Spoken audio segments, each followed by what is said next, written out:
காலை நேர பிரதான செய்திகளின் ஊடாக நர்மதா சிறில் முதலில் தலைப்பு செய்திகள். இன்று முதல் சில பொருட்களின் விலை குறைப்பு மகிழ்ச்சி செய்தி. சிறைச்சாலை மோதல் குறித்து அனுர வெளியிட்ட சிறப்பு அறிக்கை.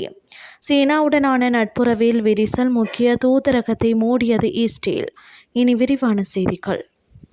10 அத்தியாவசிய உணவுப் பொருட்களின் விலைகளை குறைத்துள்ளதாக லங்கா சத்தோச நிறுவனம் அறிவித்துள்ளது. குறித்த விலை திருத்தம் இன்று முதல் நடைமுறைக்கு வரும் என தெரிவிக்கப்பட்டுள்ளது. வர்த்தக, வணிக, உணவு பாதுகாப்பு மற்றும் கூட்டுறவு அபிவிருத்தி அமைச்சின் அறிவுறுத்தலுக்கு அமைவாக இந்த விலை குறைப்பு நடைமுறைப்படுத்தப்பட உள்ளது.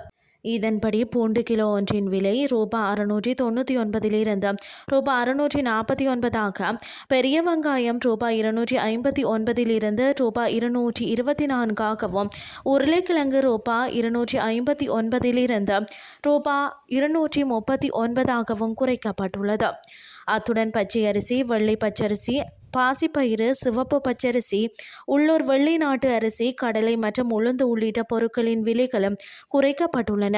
இதேவேளை கார்மோஸ் நீரிணையை மீண்டும் திறப்பது தொடர்பாக நடைபெற்று வரும் பேச்சுவார்த்தைகளில் நிலவும் நிச்சயமற்ற தன்மையின் காரணமாக சர்வதேச சந்தையில் கச்சா எண்ணெய் விலை ஏற்ற இறக்கத்துடன் காணப்படுகிறது.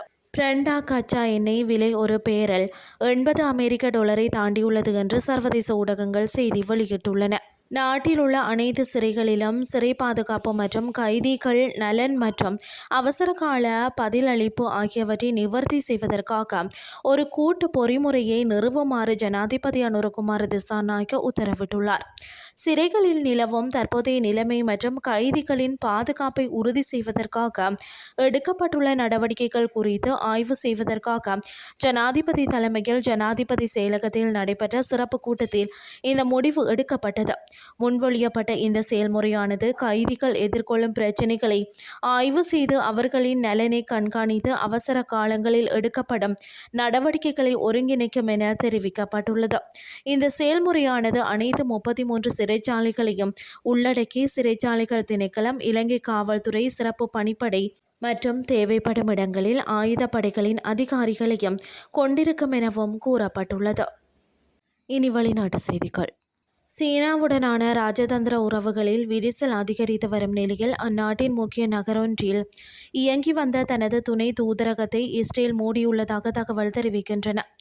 காங்காங் செய்தி ஊடகங்கள் வெளியிட்ட செய்தியின்படி சீனாவில் உள்ள சிச்சுவான் மாகாணத்தில் செங்டோ நகரில் அமைந்திருந்த இஸ்ரேலிய துணை தூதரகமே இவ்வாறு செயல்பாடுகளை நிறுத்தி கொண்டுள்ளது.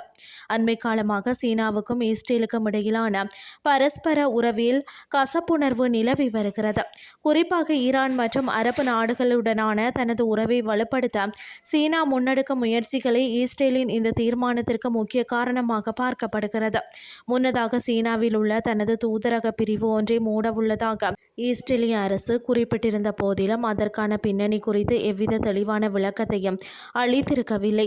இதேவேளை பெய்ஜிங்கில் உள்ள முதன்மை தூதரகம் தவிர்த்து சாங்காய், குவாங்சோ மற்றும் காங்காங் ஆகிய இடங்களில் இஸ்ரேலின் ஏனைய துணை தூதரகங்கள் இன்னும் இயங்கி வருகின்றன.